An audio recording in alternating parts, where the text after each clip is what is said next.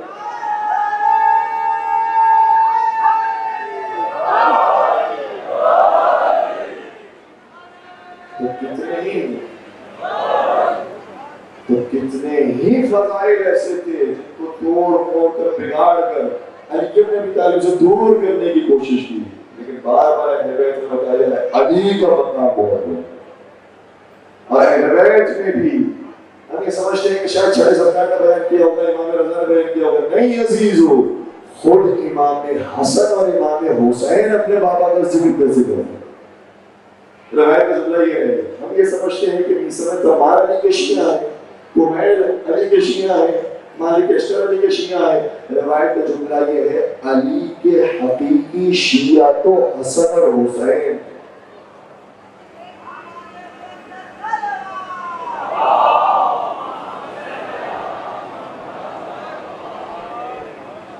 جب حسن و حسین شیعہ ہیں تو ان کا امام کس منزل پر ہے؟ اسی لیے ایک روایت ایسی ہے جو آگے سنائی جاتی ہے، ہمارے حسن و حسین کا ذکر کیا جائے چہروں کو مسکراہٹ آ جاتی ہے، ہر ایک خوش ہو جاتا ہے، نوازوں کا ذکر ہو رہا ہے، حسن و حسین کا ذکر ہو رہا ہے، جہاں علی کا ذکر آیا ہے چہروں کا رنگ بڑھنا شروع ہو گیا۔ سنے تو صحیح نبی نے کیا فرمایا ہے؟ یہ روایت ہمارے یہاں پڑھی جاتی ہے لیکن آدھی روایت پڑھی جاتی ہے۔ صحیح ترمذی کے اندر بھی پوری روایت موجود ہے، سنن ابن ماجہ کے اندر بھی پوری روایت موجود ہے، اور ہماری کتابوں کے اندر بھی موجود ہے۔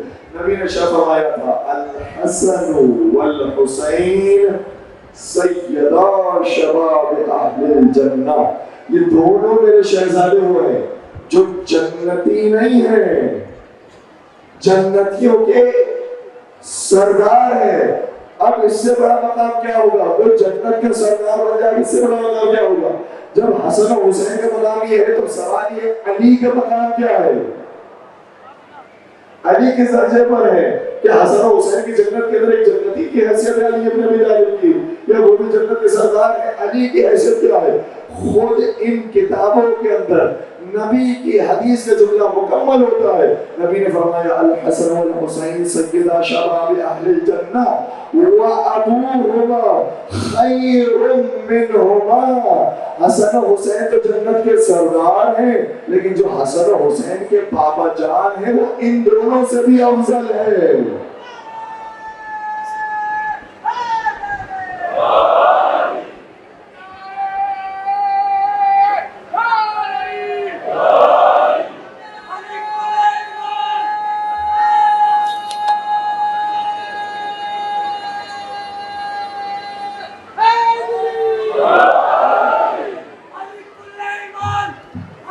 حرامی کی پہچان، دونوں ہاتھ بلند کر کے نعرہ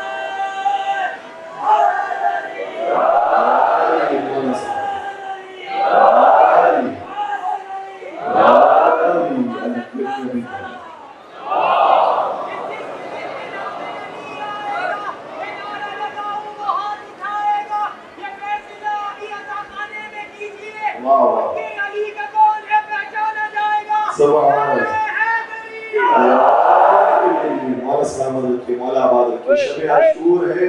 بہت سے لوگ ایسے ہیں کہ جو سننے آئے ہیں کہ مجلسوں میں کیا پڑھتے ہیں. بات سنتے جائیے. حسین کو سمجھنا ہے تو پہلے علی کو سمجھنا ہے. حسین کو ماننا ہے پہلے علی کو ماننا ہوگا. علی کے لال کو حسین کہتے ہیں, علی کی جان کو حسین کہتے ہیں. ایک مرتبہ ایک شخص امام حسن مشتبہ کی خدمت میں آیا. کون ہے؟ یہ بہت بڑا صحابی ہے, حجر ابن عدی کا نام ہے, کوئی معمولی انسان نہیں ہے. حجر ابن عدی کی معرفت کا کیا کہنا, اپنی جان قربان کر دی علی کے نام پر.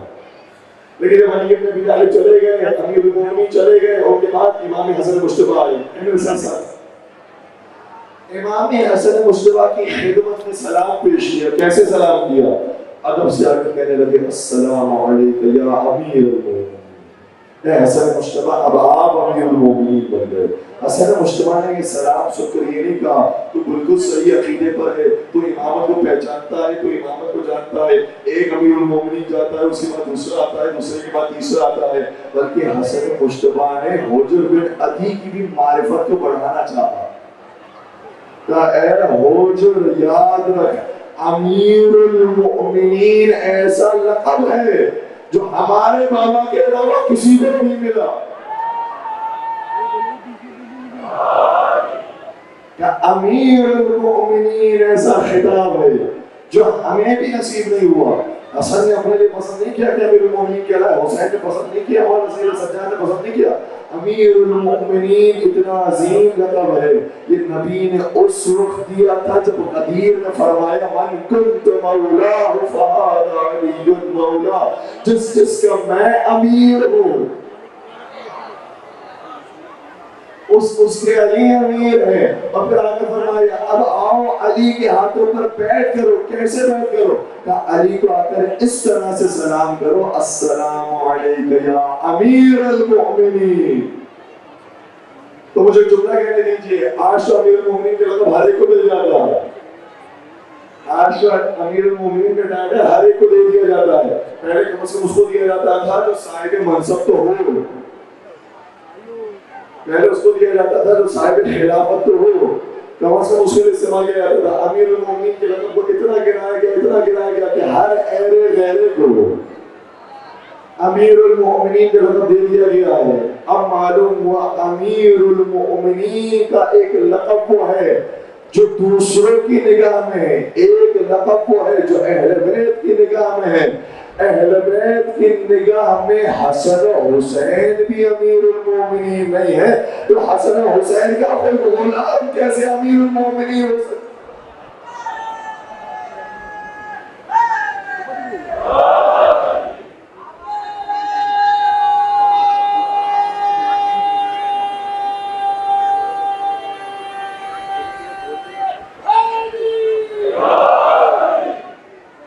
ابن ابی طالب کے مخصوص القابات ہیں.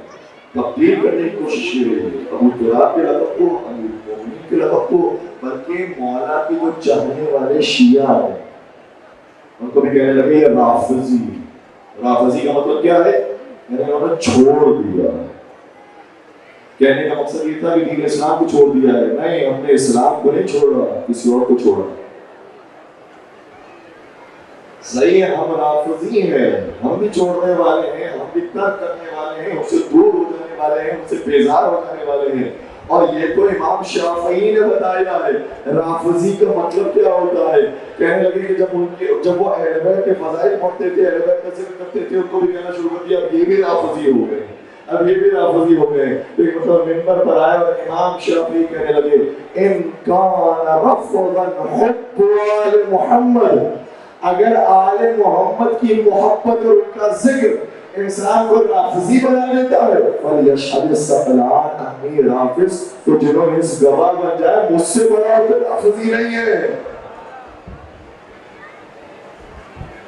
سب سے بڑا رافضی امام شافعی فخر کیا ہے اس میں. لافظی کہا جائے لیکن آل محمد کا ذکر چھوڑ محمد و آل محمد کا بیان کرنا ہر ایک کے اوپر واجب ہے، کوئی کسی مسلک سے ہو کسی مکتب سے ہو، اہل بیت سے جوڑ گیا ہے، کیونکہ نبی نے دو چیزیں چھوڑی تھی، ایک اللہ کی کتاب، دوسری میرے اہل بیت اور میری عزت، رسول کے اہل بیت سے جڑ جانا ہمیں اسلام ہے۔ اب آگے ایک ایسی روایت شاید اگر ہمارے پیش نظر کو لوگ کہیں گے کہ تو اپنی مرضی سے کوئی بنا کے لے کر آتے، ہماری کتابوں کے اندر محفوظ ہیں، جو پاک سلسلہ ہے سمجھتے اس کے محفوظ ہیں، میں حالت کی کتابوں کے روایت پیش کر رہا ہوں۔ مناقب خوارزمی میں یہ روایت موجود، جناب المقدم شیخ سلیمان اندوزی حنفی نقشبندی، حنفی نقشبندی نے یہ اپنی کتاب لکھی، فرائض السنتین میں امام جوینی نے لکھی۔ امام جوینی کو تمہاری طرح تو کوئی عام انسان نہیں ہے، ان کو اس زمانے کے لوگ امام کہتے تھے۔ اب امام کا بھی ایسے ہی ہے، امام کس کو وقت بنایا جاتا نبی میں، وہ امام جو ہمارے نزدیک امام ہے وہ اور ہے، جو بھائیوں کے نزدیک امام ہے وہ اور ہے۔ بھائیوں کے نزدیک امام کون ہے؟ امام وہ ہے جس نے حدیث پر کام کیا وہ امام بخاری بن گیا، جس نے فقہ پر کام کیا وہ امام ابو حنیفہ بن گئے، جس نے تاریخ میں کام کیا وہ امام طبری بن گئے، جنہوں نے رجال میں کام کیا وہ امام جوینی بن گئے۔ ان کے یہاں کسی بھی ایک علم میں مہارت رکھنے والے کو امام کہتے ہیں، اور ہمارے یہاں تمام علوم بلکہ وہ مہارت یہاں آ کر حاصل کرنے والا نہ ہو جو زمین و آسمان کے تمام علوم کو وہاں سے لے کر آئے اسے امام کہتے ہیں۔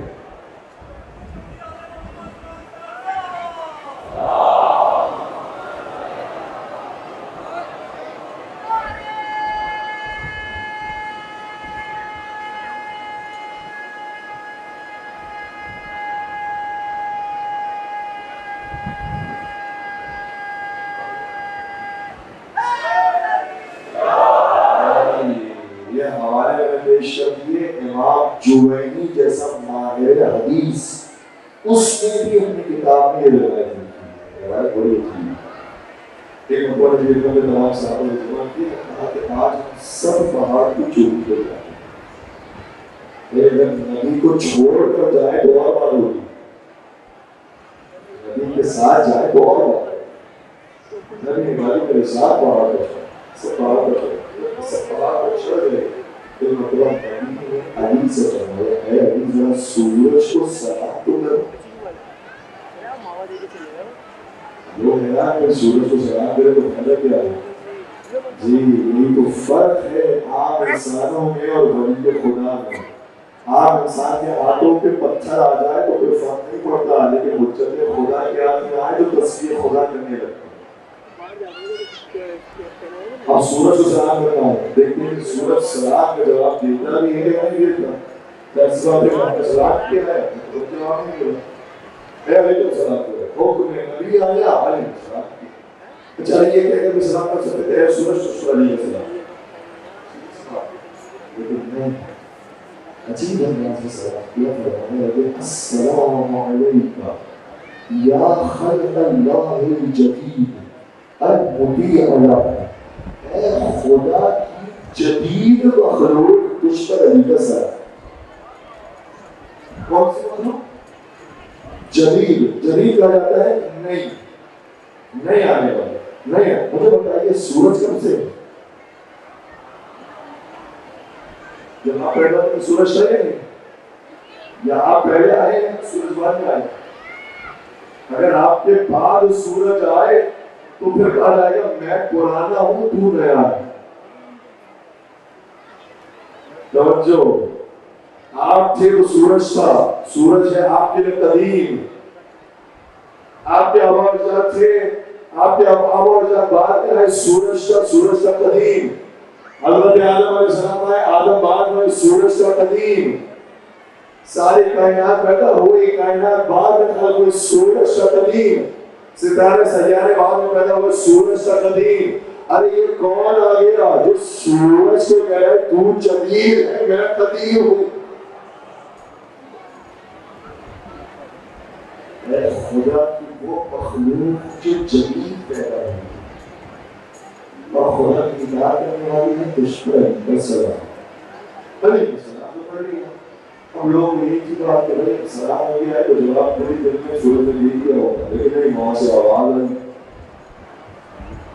ارے یہ تو سورج کو پلٹا دے تو سورج سے بلوانا کون سی بڑی بات سورج سے آواز آئی وعلیک السلام سورج نے کہا کہ اے علی تشربی میرا سلام میں سورج کا بھی کہا سورج نے کہا وعلیک السلام یا اولو یا آخرو یا ظاہرو یا باطنو یا من هو کل شیء علیم.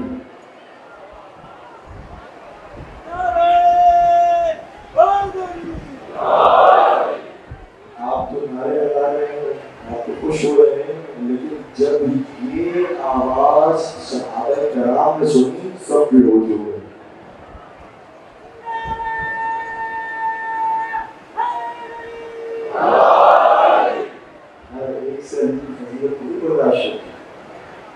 سب بے ہوش ہو گئے.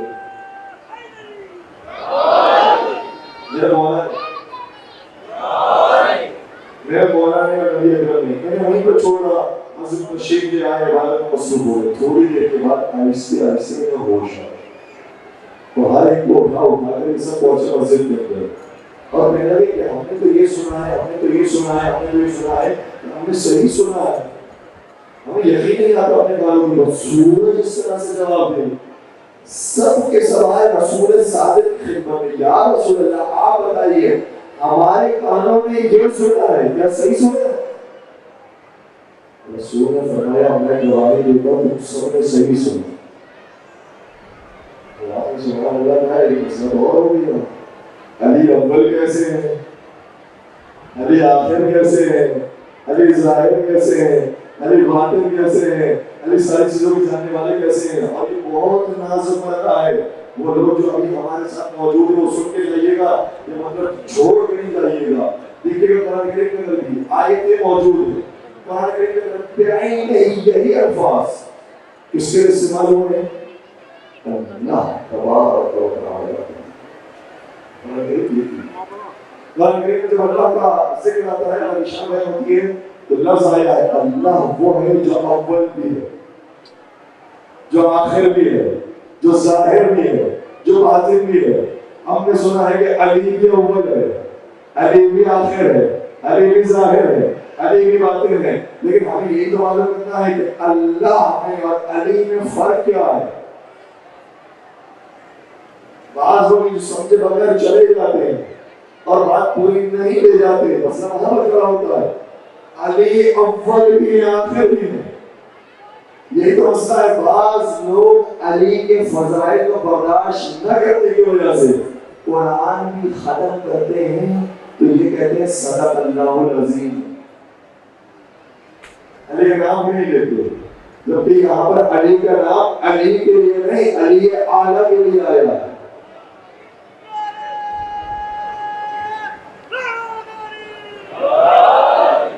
صدق اللہ العلی العظیم مطلب یہ ہے کہ وہ اللہ ہمیں ہے جو علی ہے اور حسنین کا بابا بھی وہ ہے جو علی ہے. خدا بھی علی ہے علی بھی علی ہے. فرق ہے وہ علی اور ہے یہ علی اور ہے لیکن جہاں پر نام علی آ جائے دشمن سے برداشت ہی نہیں ہوتا.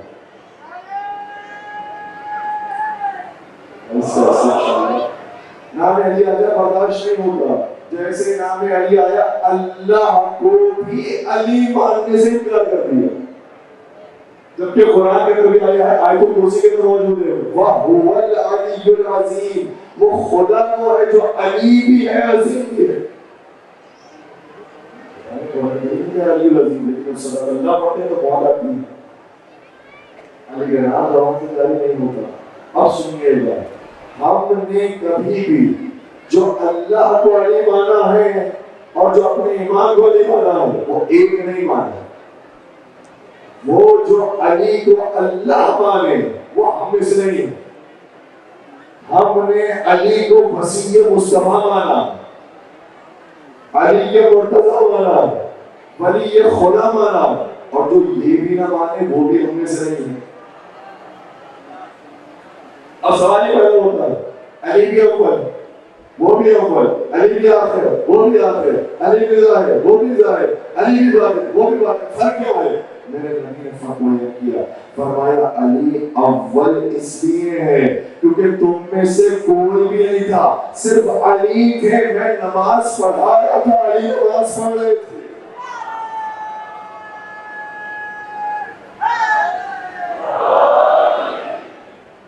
وہ تھے جو سب سے پہلے مسلمان لانے والے تھے، علی میرا ساتھ دینے والے تھے، میری نصرت کرنے والے تھے، تو اس کو نہیں تھا علی پہلے۔ سوال یہ ہے کہ علی پہلے تو اس کے بعد پھر مشرق اسلام آیا، بہت سارے لوگوں نے قبول کیا، تو پھر علی آخر کیوں؟ آخر میں تو بہت ہو گئے، آخر تو سب کو ہونا چاہیے، پھر علی آخر کیوں ہے؟ افسوس کا مقام تو یہ بھی ہے، نبی نے فرمایا اور علی تو اکیلا ہوگا، سب مجھے چھوڑ کر چلے جائیں گے تو مجھے غسل دے گا، تو مجھے کفن پہنائے گا، تو مجھے صبح میں لہت کرے گا، تو میری نماز پڑھے گا۔ علی اول بھی، علی آخر۔ علی ظاہر کیسے ہے؟ اے علی، خدا نے مجھے جتنا علم دیا ہے وہ تیری زبان سے ظاہر ہوگا۔ رسول خدا کے بھی کلمات موجود ہیں، رسول خدا کی حدیثیں موجود ہیں، لیکن آپ کو رسول کی حدیث سننے کے بعد اتنا تعجب نہیں ہوگا جتنا نہج البلاغہ کو پڑھنے کے بعد ہوگا۔ کوئی نہج البلاغہ کو پڑھنے کے بعد یہ خیال نہ کرے کہ جب علی کا کلام ایسا ہے تو کہیں علی نبی سے افضل تو نہیں ہو گئے، نہیں، میرے پاس جتنا علم تھا وہ تیری زبان سے ظاہر ہوگا۔ اگر نہج البلاغہ کے علاوہ علی کے کلام کے علاوہ کسی اور کا کلام اس فائدہ کا ہوگا تو وہ کہتا ہے کہ نبی کو چھوڑو مجھے مان لو۔ علی کے قریب بھی لوگ آتے تھے تو علی کہتے تھے نہیں، خبردار، مجھے نہ نبی کہنا نہ خدا کہنا، میں رسول خدا کا وصی ہوں۔ آپ کو یقین نہیں ہے مولانا مفتی حضرت علی بن ابی طالب صاحب السلام نے جو بلاغہ میں شرح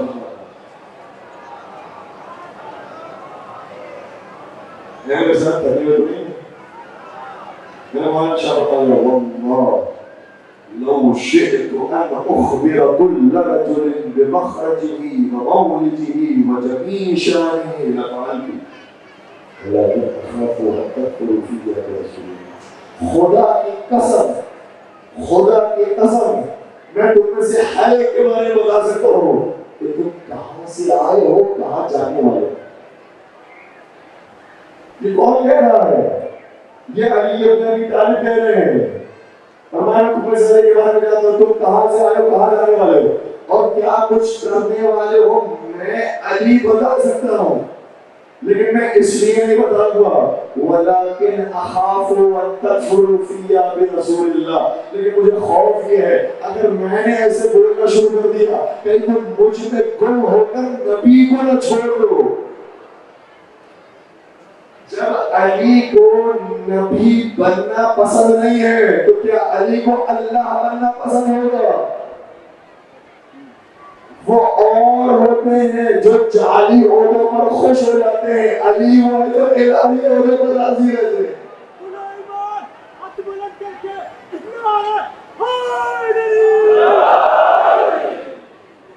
اسی لیے کسی کا خوب کہا تھا نبی خود صاحب دستار کر دے، خدا خود رہبر مختار کر دے، نبی خود صاحب دستار کر دے، خلافت کے لیے بھلا وہ کیا لڑے، خدا بننے سے جو انکار کر دے۔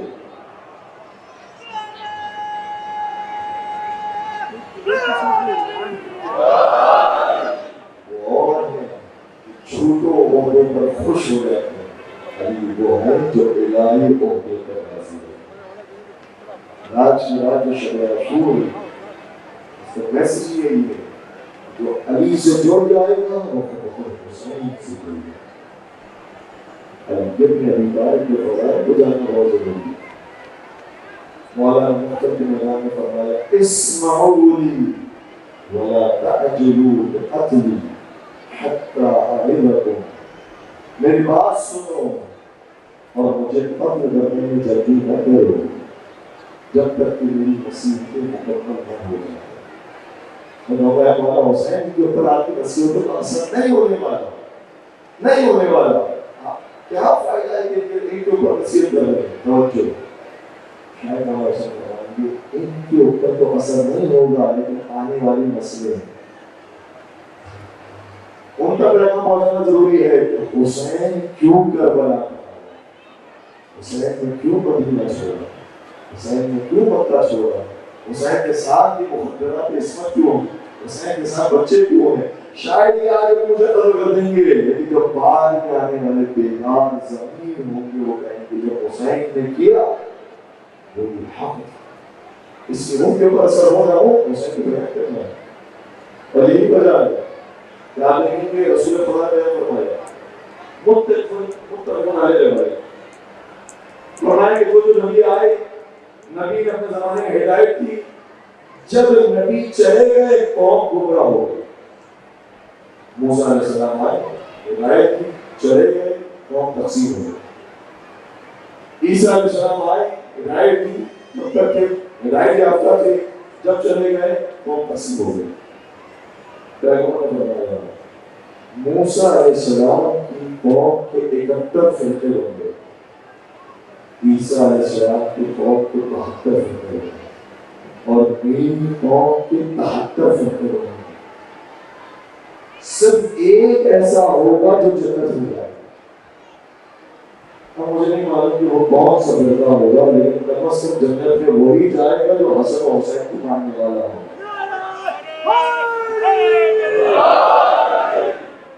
کیسے بتایا جائے کہ جو رسول کے نام لے ہے، رسول کے نام ہے، اتنے فرقوں میں سے کون سا ایسا ہے جو صحیح دین پر یہ بتانے کے لیے حسین کا رہا ہے. ورنہ دین کے ورجنس بن گئے تھے، اتنی ہسٹری ہو گئی تھی، دین کے بارے میں اتنے مختلف مسائل بن گئے تھے. حسین نے آپ کو بتایا یہ جو حسین دین بتا رہے ہیں وہی دین ہے جو رسول کا آیا ہے، جو رسول کا لائے اور دین ہے وہ حسین. اسی لیے آپ نے یہ حدیث جو ہے کس کے بارے میں سنا ہوگا، جو مولانا حسین کے بارے میں سنا. امام حسین کے بارے میں یہ کہا الحسن والحسین سیدہ شباب اہل جنت، لیکن صرف حسین کے بارے میں نہیں کہا، حسن اشرف کے بارے میں. حسین امنی وہاں میں حسین صرف حسین کے بارے میں نہیں کہا، علی زہرا مرضیہ کے بارے میں کہا، مولانا علی کے بارے میں کہا، امام حسن کے بارے میں. لیکن ایک جملہ ایسا ہے نبی کا تو صرف حسین کے الحسین مصباح الہدی وسفینۃ النجاۃ. حسین وہ ہے جو ہدایت کا چراغ ہے اور نجات کی کشتی ہے. یہ ہدایت کا چراغ کیسے ہو گئے؟ ہدایت دینے والے نہیں، ہدایت دینے والے تو بہت تھے، یہ ہدایت کا چراغ ہے.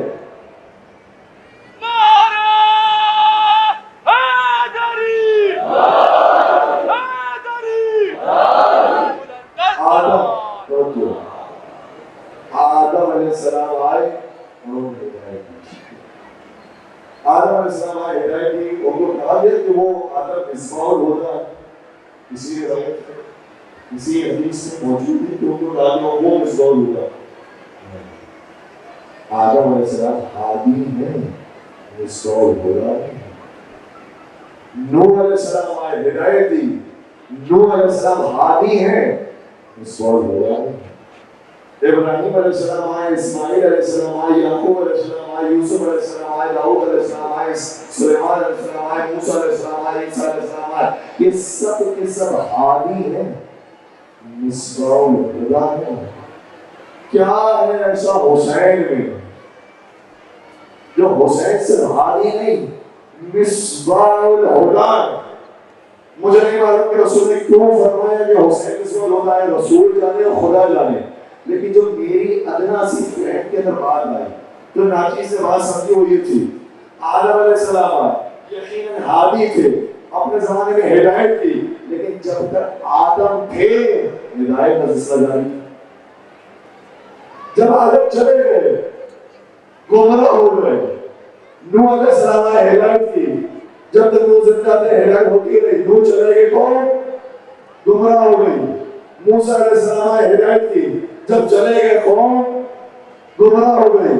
عیسیٰ علیہ السلام نے ہدایت کی, جب چلے گئے تو قوم گمراہ ہو گئی. صرف ایک حسین ایسا ہے جب تک زندہ تھا تب بھی ہدایت کر رہا تھا, جب اس دنیا سے چلا گیا ہدایت کا چراغ ابھی بھی جل رہا ہے.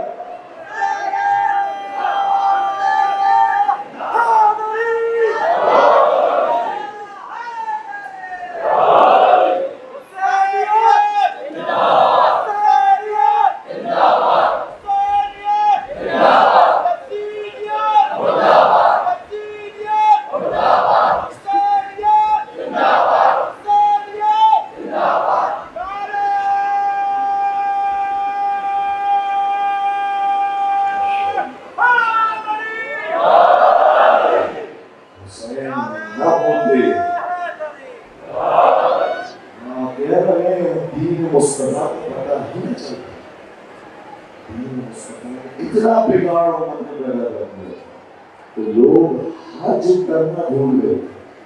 حج کے فرائض مناسب اور اصلی سجاد نے آہستہ آہستہ بنانے لگے. لوگ نماز نہیں پڑھتے تھے, لوگ نماز پڑھتے تھے تو ایسے نماز پڑھنے والے کہ آ کر فجر کی 2 کے بجائے 4 پڑھا دی. اس حالت میں شراب کے نشے میں آ کر نماز پڑھانے والے, بلکہ نماز کی امامت کبھی کنیز سے کروا دی. اب مشورے سے مسلمانوں کی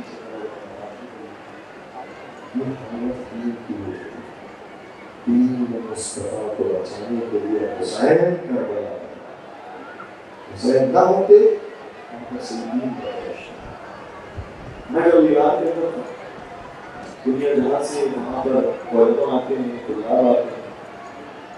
ایک میں نے مجموعہ ایسا پڑھا جس میں مختلف ملکوں سے آنے والے طلاب اور علماء نے اپنے اپنے ملک کے اندر, اپنے شہر کے اندر جیسے آزاداری امام حسین کی ہوتی ہے اس کو ذکر کیا. ہمارے ملک کے اندر ایسی آزاداری ہوتی ہے, ہمارے ملک میں ایسے ہی ماتم ہوتا ہے, ایسے انسی ہوتی ہے, ایسے حسین نبی کو یاد کیا جاتا ہے. تو ایک افریقی طالب علم نے اپنے ملک کے بارے میں لکھا. کہتے ہیں ہمارے یہاں برسوں سے ایک رسم تھی, جب 10 محرم کی تاریخ آتی تھی ہم سب اپنے گھروں کو چھوڑ کر وہاں جاتے تھے, اور 10 محرم کے دن ہم فیسٹیول مناتے, جشن. کہتے ہیں ہم سب بھائی آ جاتے تھے, گھر کو چھوڑ کر جنگل میں چلے جاتے تھے. پورا شہر پورا گاؤں بھائی آ جاتا تھا, جنگل میں چلے جاتا تھا. اور جب جنگل میں جاتے تھے تو ایسے جاتے تھے کہ جیسے کسی کا شکار کرنا ہے, اس کے گھر سے ہتھیار لے کر نکلتے, جو جس کے پاس ایک چھری ہے, کانٹا ہے, جو بھی چیزیں اس کے پاس ہے جس کو استعمال کر سکتا ہے وہ لے کر. پھر اس کے بعد ہوتا یہ تھا کہ ہم حلقہ باندھتے, جتنے بڑے بڑے مشہور لوگ ہیں اس شخصیات میں حلقہ باندھے تھی, درمیان میں جانور رکھتے تھے, اور صبح سے لے کر عصر تک اس جانور کو تیر مارتے, چھریاں مارتے, تلواریں مارتے تھے, جس سے بازو ہوتا تھا. اور جب عصر کا وقت آتا تھا تو وہ جو لہو لہب جانور تھا اس کو پھر بڑا اپنے قبیلے کا سردار سر کاٹ کے سردر سے جدا کر کے نیزے ڈوبا, اور سب اس فیسٹیول کے اندر جشن مناتے تھے, تالیاں پیٹتے, کہنے لگاتے تھے. ایک ایسا جشن کا سما ہو گیا. لیکن اسی لیے زیارت عاشور میں ذکر یہ ہے وَهَذَا يَوْمٌ تَبَرَّكَتْ بِهِ بَنُو أُمَيَّةَ وَبْنُ عَاقِلَةِ الْأَخْبَارِ. یہ عاشور کا دن بنی امیہ اور حمزہ علیہ السلام کا کلیجہ چھپانے والی کی اولادوں نے جشن کے طور پر منایا. بنی امیہ کے لیے خوشی کری تھی. بنی امیہ کی حکومت جہاں جہاں تک پھیلی ہوئی تھی وہاں اعلان کر دیا گیا عاشور کے دن سیلیبریشن کیا ہے, عاشور کے دن روزہ رکھا, عاشور کے دن خوشی منایا. کہاں کہاں تک اس کے اثرات افریقی تعلیم ہوئے. کہتے ہیں پھر یہ کام ہوتا تھا اور سب خوشی مناتے تھے، ہنستے کھیلتے تالیاں بجاتے ہوئے اور خوشی مناتے ہوئے اپنے اپنے گھروں میں واپس آتے۔ لیکن جب سے آہستہ آہستہ حسین کی معرفت آنا شروع ہوئی اور اربعین کا اجتماع دیکھا، زیارت اربعین دیکھا، حسین کی آہستہ آہستہ مدارک کو سننا شروع کیا تو پتا چلا کہ 10 محرم کو رسول کے دروازے پہ ایسے مارا گیا۔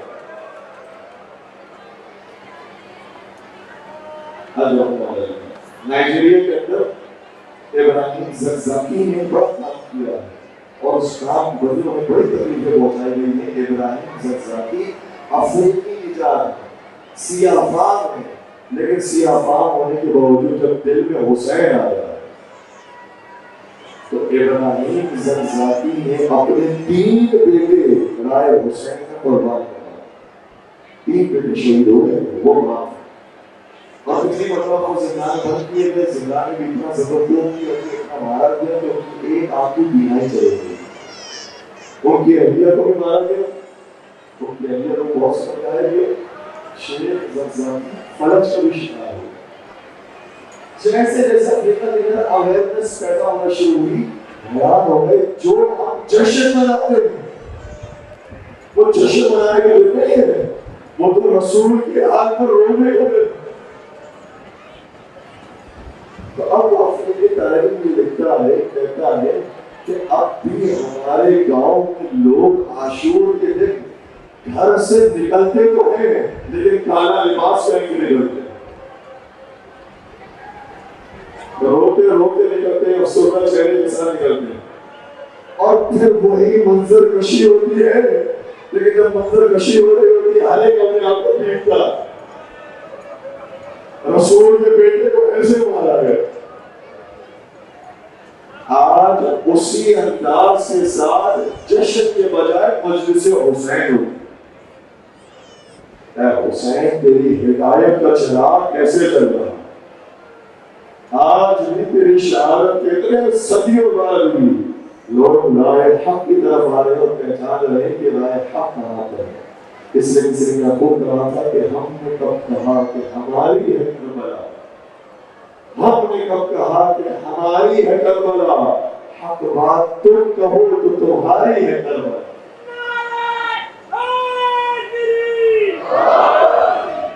اس لیے کوشش کیجیے بدماشی کو دے رہا ہے، روزہ نہ رکھیں۔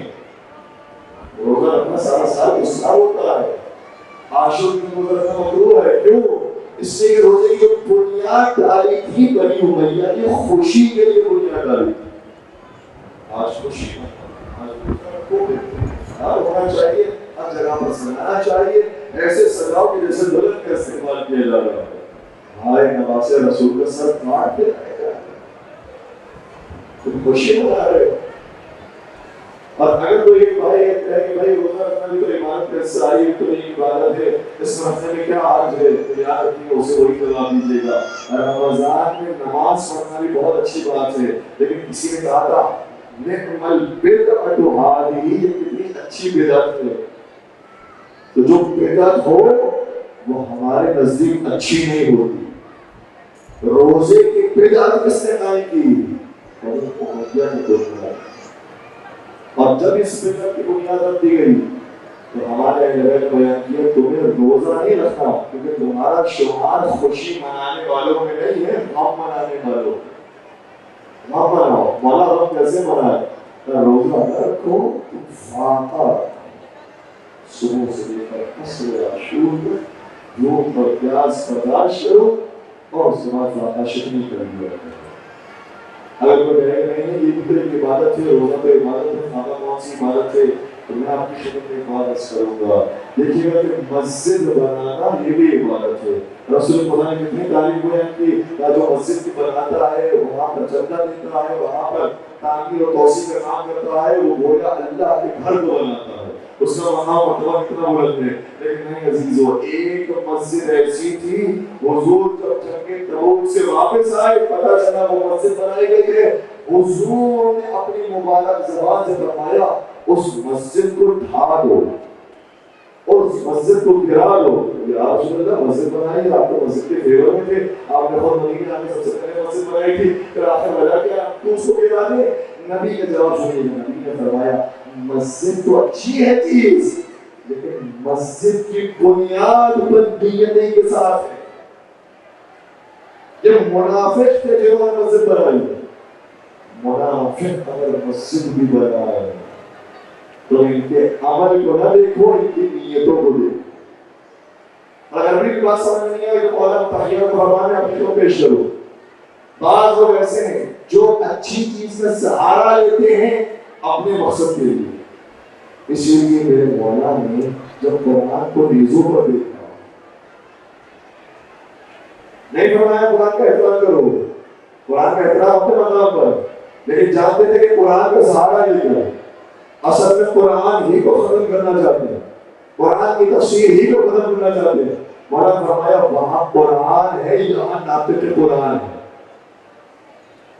اور مولانا میں جو مولانا جملہ میں پیش کرنا چاہ رہا تھا, توجہ رکھیے گا, جملہ یہ کہے گا ان لوگوں سے جو کہیں گے بظاہر تو اچھا کہا, میرے سے کہنے میں حج کیا ہے, آپ کہیے گا جملہ جو والا کا جملہ ہے.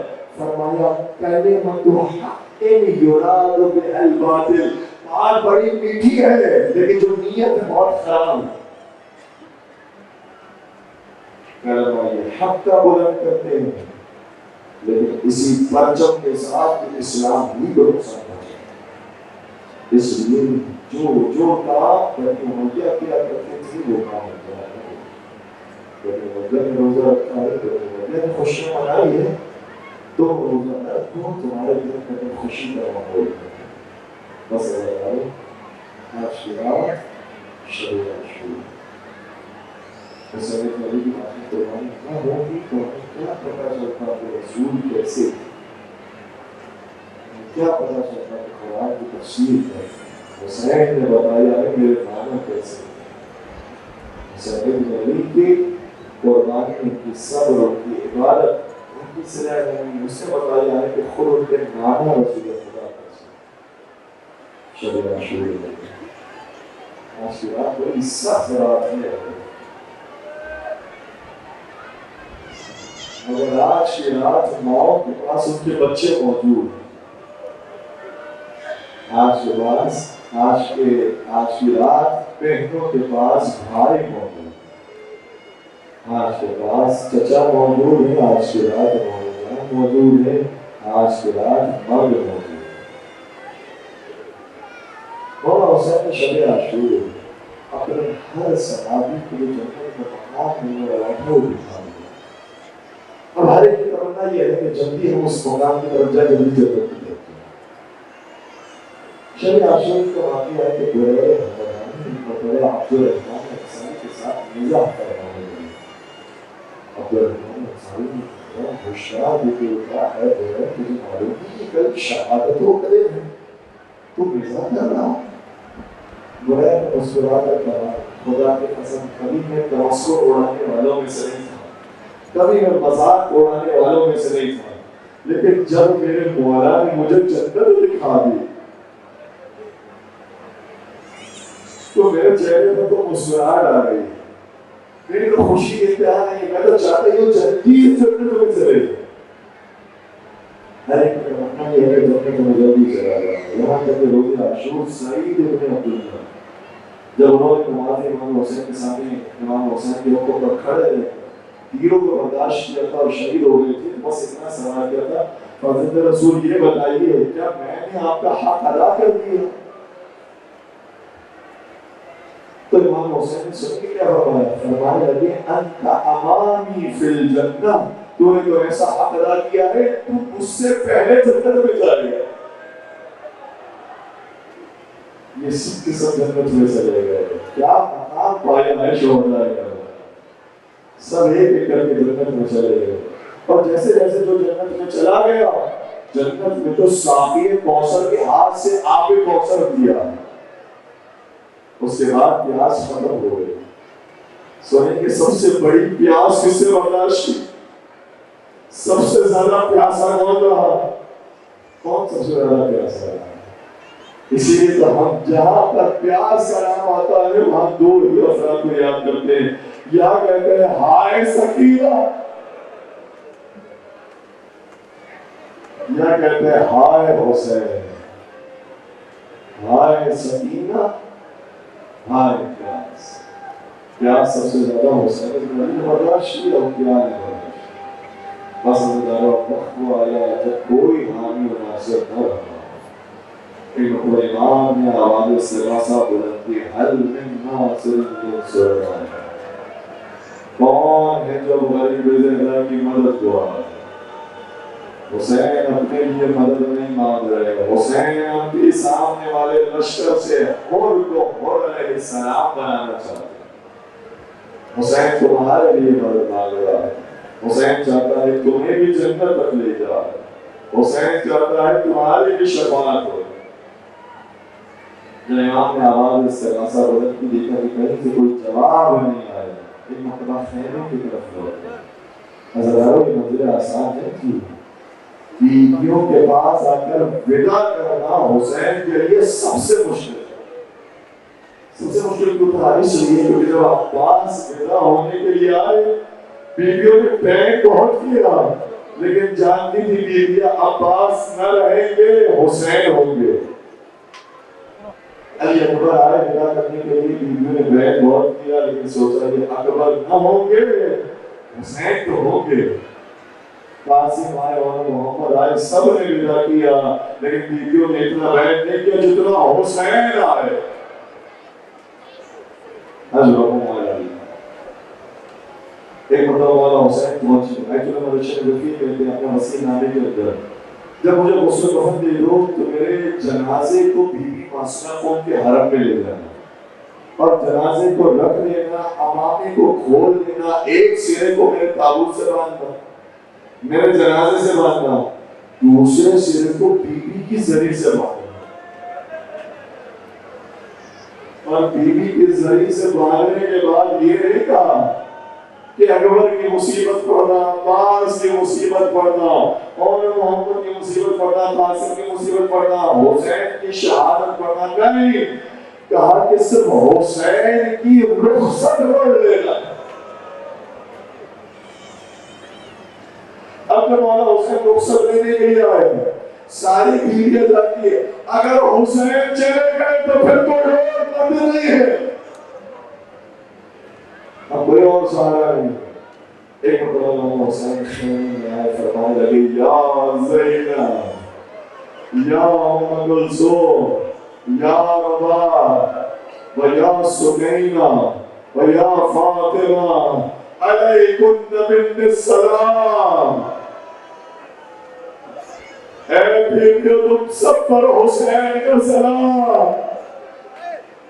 وہ کاروان جو 28 رجب کو مدینہ سے بڑی شان سے نکلا،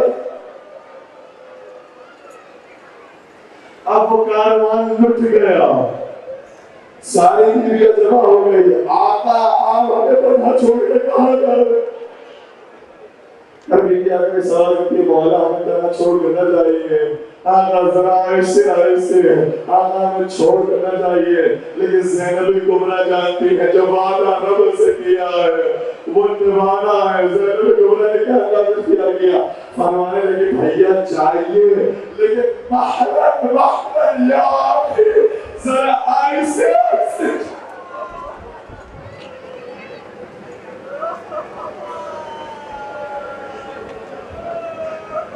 زینب کبریٰ نے ساری منتیں پوری کی ہوگی۔ اب کون حسین جا رہا ہے؟ وہ حسین جا رہا ہے جو آدم کا بھی وارث ہے، نوح کا بھی وارث ہے، ابراہیم کا بھی وارث ہے، موسیٰ اور عیسیٰ کا بھی وارث ہے، جو رسول کا نواسا ہے، علی کا خون ہے، اور سلطان کا بیٹا ہے جس نے چکیا پیس کر حسین کو۔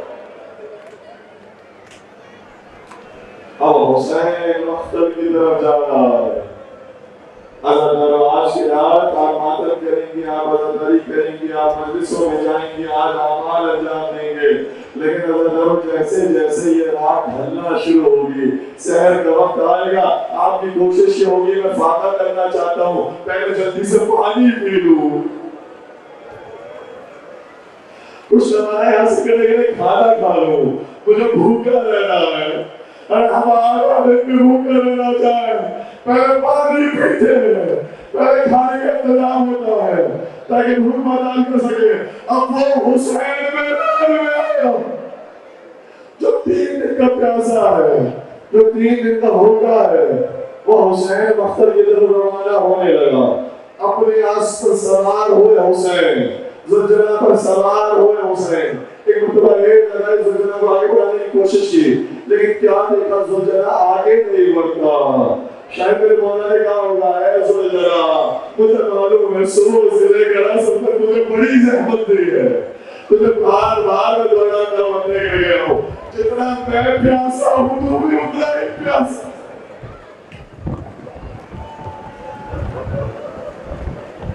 مجھے معلوم ہے تجھے بڑی تکلیف دی ہے، لیکن حسین تجھے آخری تکلیف دینے آئے، اس کے بعد مجھے تو کوئی تکلیف نہیں دے گا۔ کیونکہ شاید میرے مولا نے فرمایا ہوگا، یہ تکلیف بھی میں پوری تکلیف نہیں دوں گا، صرف تجھے حسین کو لے جانا ہے، واپس نہیں لانا۔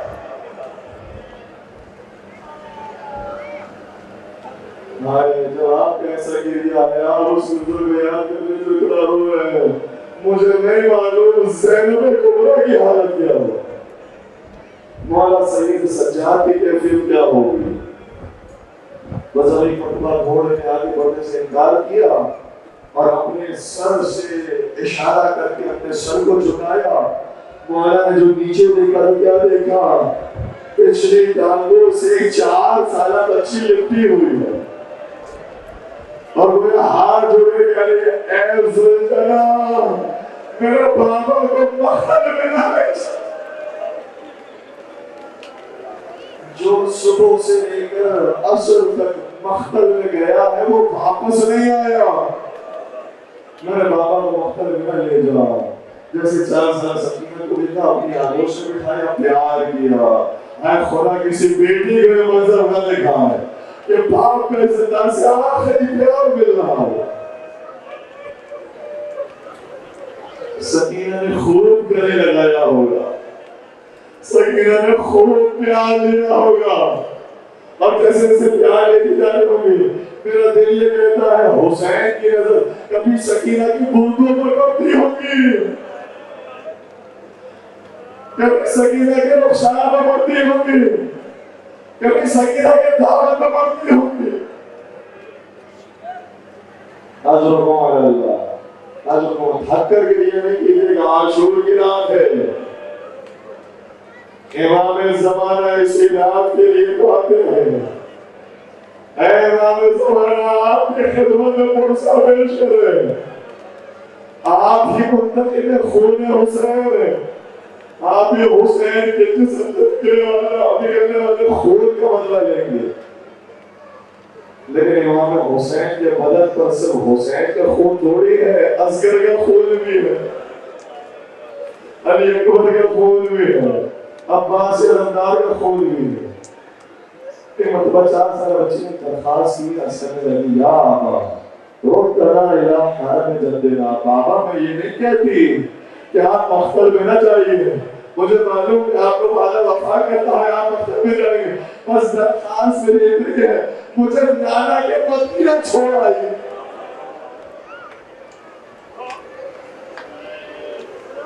کہ نانا کے مدینہ میں کوئی ہمارا ساتھ تو نہ دیتا تھا، لیکن کم از کم یہ وحشی مدینہ میں تو نظر نہیں آتے تھے، مدینہ میں کوئی تلوار تو ہمارے پر لے کے نہیں آیا، کوئی تیر پر لے کے تو نہیں آیا، ان سے مجھے ڈر لگتا۔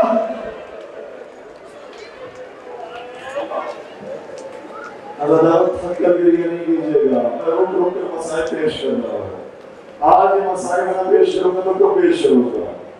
ایک مطلب بیٹی کو سمجھایا، بیٹی کو یہ فرمایا، بیٹی ہم کہیں پر بھی چلے جائیں، یہ فوج یا شیعہ ڈھونڈ کر ہمیں وہاں پر بھی قتل کر دے، اس سے بیٹی کو صبر کرنا، صبر کی ترکیب دی۔ اس کے بعد بیٹی کو خیمے میں چھوڑا اور پھر ایک مرتبہ میدان میں روکیا۔ اب کون آیا ہے میدان میں؟ وہ آیا ہے جو شیر خدا کا بیٹا ہے، وہ آیا ہے جو جعفر طیار کا بھتیجا ہے، وہ آیا ہے جو حسن کا بھائی ہے، اور وہ آیا ہے جو عباس کا امام ہے۔ اب عباس کا امام مختل کی طرف آیا، سنیں مولا کیا فرمایا، فرمانے لگے یا ابطال الصفا و یا فرسان الحیجہ یا مسلم بن عقیل و یا حامی بن عمر و یا حبیب بن مظاہر و یا زہیر بن طیر، اگر شیروں میں تمہیں آواز دے رہا ہوں تو میری آواز پر جواب کیوں نہیں دیتے؟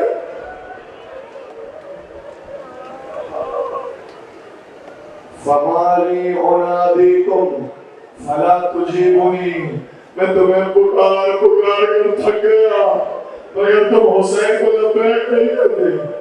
ایک مرتبہ زمین کربلا سے لاشیں کھڑے اور تھرتھراتے ہوئے کہنے لگے آقا اگر دوبارہ جان ملتی یہ جان پھر آپ کے قدموں پہ نچھاور کرتے۔ پھر انہوں نے اپنی وفاداری کا اعلان کیا اور حسین مختل کے اندر آئے، فرمایا ہوگا اب وہ آیا ہے مختل میں جس کا تم نے عباس مانا ہے، اب وہ آیا ہے میدان میں جس کا اکبر مانا، اب وہ آیا ہے جس کا اصغر مانا۔ دیکھو اس کی جنگ، اے ابراہیم خلیل اللہ آپ بھی آئی ہے، اے موسیٰ کلیم اللہ آپ بھی آئی ہے، اے عیسیٰ روح اللہ آپ بھی آئی ہے، اور اے اسماعیل ذبیح اللہ آپ بھی آئی ہے۔ دیکھیے میرے آنکھوں پر پٹیاں تو نہیں ہے، میرے ہاتھ بدلے ہوئے تو نہیں ہے، دیکھیے اگر دیکھیے حسین کا صبر کتنا ہے۔ ادا کرو وہ حسین آیا ہے مختل میں جو 3 دن کا پیاسا ہے، وہ آیا ہے جس سے بھائی کو مار دیا، جس سے بیٹوں کو مار دیا، وہ حسین آیا ہے، اور وہ حسین آیا ہے جس نے صبح سے لے کر عصر تک 72 لاشیں اٹھائے۔ کبھی خدا نہ کرے گھر کوئی میت ہو جائے، جب میت ہو جاتی ہے تو آپ کو اپنے سارے رشتہ دار ملتے ہیں، ایک دوسرے سے تعزیت پیش کرتے ہیں، اور تعزیت پیش کرنے کے بعد کہتے ہیں کوئی ہمارے لائق کام ہو تو بتائیے۔ آپ کے گھر میں جنازہ اٹھا ہوا ہے، کوئی ہمارے لائق خدمت ہو تو بتائیے، اور پھر یہ سب مل کر جنازہ اٹھاتے ہیں، قبرستان میں جا کے دفن کرتے ہیں۔ جس کے میت اٹھی ہوتی ہے وہ اکیلا نہیں ہوتا، سارے رشتہ دار مل کر ساتھ دیتے ہیں، قبرستان میں اٹھاتے ہیں۔ لیکن مجھے اجازت کریے گا جو قبرستان میں جا کر کسی جنازے کو دفنا کر آئے ہو، جب جنازہ دفن کر دیا جاتا ہے، جب گھر میں آتے ہیں تو آرام سے سو جاتے ہیں۔ کیوں سو گئے؟ کیونکہ تھک گئے، کیونکہ تھک گئے، آرام کی ضرورت ہے۔ ارے سب مل کر ایک جنازہ اٹھائے تو تھک جائے، حسین نے ایک دن میں 72 لاشیں اٹھائے۔ حسین کتنے تھکے ہوئے ہیں، میں جنگ پیش نہیں کروں گا، میں نے یہ رخصت کے کچھ مسائل آپ کی خدمت میں بیان کر دیے۔ اب حسین آئے مختل میں، عزاداروں وہ فوج جو اب تک مختلف سپاہیوں کا نشانہ بنا رہی تھی، مختلف شہدائے کربلا کا نشانہ بنا رہی تھی، اب سب کا نشانہ ایک ہے، جس کے بعد تیر کے سارے تیروں کو تباہ کیا، علی کے بیٹے کو مارو، فاطمہ کے لال کو مارو، صبر نیزے جمع کیے، صبر تیر جمع کیے، مارنا شروع کیا۔ سنیں گے عمر سعد نے اعلان کیا ھذا ابن قتال العرب فاحملوه علیہ من کل جانب، ارے پیچھے کیوں بھاگتے ہو، یہ اسی کا بیٹا ہے جس نے تمہارے بزرگوں کو مارا تھا، اپنے بڑوں کے انتقام لینے کے لیے تم حسین کو مارو۔ صبر نے تعصب میں آ کر، صبر نے دشمنی اور عداوت اور بغض کو حسین پر حملہ کیا۔ کیسے حملہ کیا؟ میں کس مصیبت کے اوپر ہوں، بس ایک دو جملے پیش کروں گا۔ ایک مرتبہ ایک ایسا تیر سنسناتا ہوا آیا جو ٹھیک مولا کی پیشانی پر لگا، وہ پیشانی مبارک جسے رسول اللہ چوما کرتے تھے۔ ایک اور تیر آیا جو گلے مبارک سے آدھا پار ہو گیا، وہ گردن جسے رسول اللہ اسے دیا کرتے تھے. ایک اور تیر ہویا جو سینے مبارک میں بے بس ہوا. حسین نے چک کر پیچھے سے وہ تیر نکالا. جب یہ تیر نکالتے تھے سنے کی کیفیت ہوتی تھی. میں روایت کے جملے دیکھ کر پیش کر رہا ہوں. جب تیر نکالتے تھے خون ایسے بہتا تھا کل میزاب جیسے پروانے سے پانی گرتا ہے.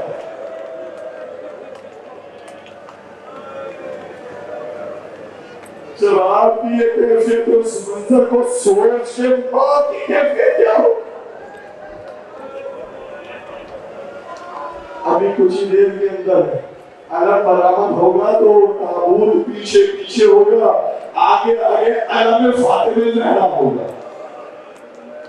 یہ بیوی اپنے بیٹے کے مسائل کو کیسے دیکھ رہی ہوگی, بیٹے کی جنگ کیسے دیکھ رہی ہوگی. ان مرتبہ حسین کی جنگ جاری رہی یہاں تک کہ آواز بلند ہوئی, یا ایتھا النفس المطمئنہ, اے نفس مطمئنہ پلٹا, اپنے رب کی طرف پلٹا. اس حالت میں تو اپنے رب سے راضی ہو, تیرا رب تجھ سے راضی ہو. وہ تلوار جو تک چل رہی تھی وہ نیام میں گئی. عمر صاحب نے آواز بلند کی, حسین کی تلوار نیام میں چلے گئی. اور اس کے بعد جو ہے مارو, میں نہیں بولتا ہوں کہ تاریخ میں کیا لکھا ہے, لیکن آپ کا امام باقری فرماتے ہیں. سنو کہ میرے حسین کو کیسے مارا. حسین کے گواہ تھے باقر. امام باقر فرماتے ہیں لقد قتلوه قتلة نهى رسول الله ان يقتل بها الكلاب. ہمارے جب حسین کو ایسے مارا جیسے رسول نے کسی جانور کو مارنے سے بھی منع کیا.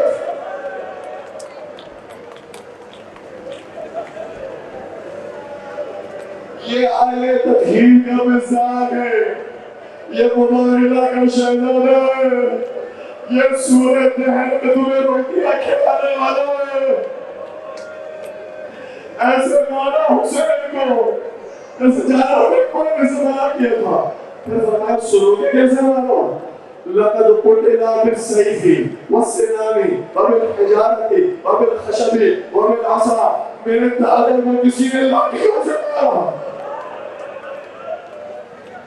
کسی نے پتھروں سے مارا, کسی نے تیر سے مارا, کسی نے تلوار سے مارا, اور کسی نے چلتی ہوئی لکڑیوں سے. جب تک امام حسین زندہ تھے بیویوں کو پیغام پہنچانے کے لیے کہ ابھی میں زندہ ہوں فرمایا کرتے تھے لا حول ولا قوت الا باللہ. کوئی طاقت نہیں سنا خدا کی دعوت کے, لیکن اب بیویوں نے کہا دیکھا صدا آیا بڑے ہونے کی. حسین کی آواز سنائی دیتی تھی, فضا کا تبدیل ہو گیا. ایک بڑا 4 سالہ بچے آگے ہوئے, کیا دیکھا بابا نظر نہیں آئے, اچانک دیکھا زلزلہ آ رہا ہے, لیکن خالی ہے زلزلہ. بچی سمجھ گئی کیا پتا گئی آتے ہوئے زلزلہ سے. بس اتنا ہی سوال کیا, ازادر اٹھ کے ماتم کیجئے گا تمرکز آنے والے آخری جملہ. بچی نے زلزلہ سے صرف اتنا سوال کیا السقیا بھی اب قتلا کشانا. مجھے معلوم ہے میرے بابا کو ذبح تو کر دیا گیا, لیکن مجھے صرف اتنا بتا دیں ذبح کرنے سے پہلے امت نے پہلے پانی پلایا تھا. یہ میرے باپ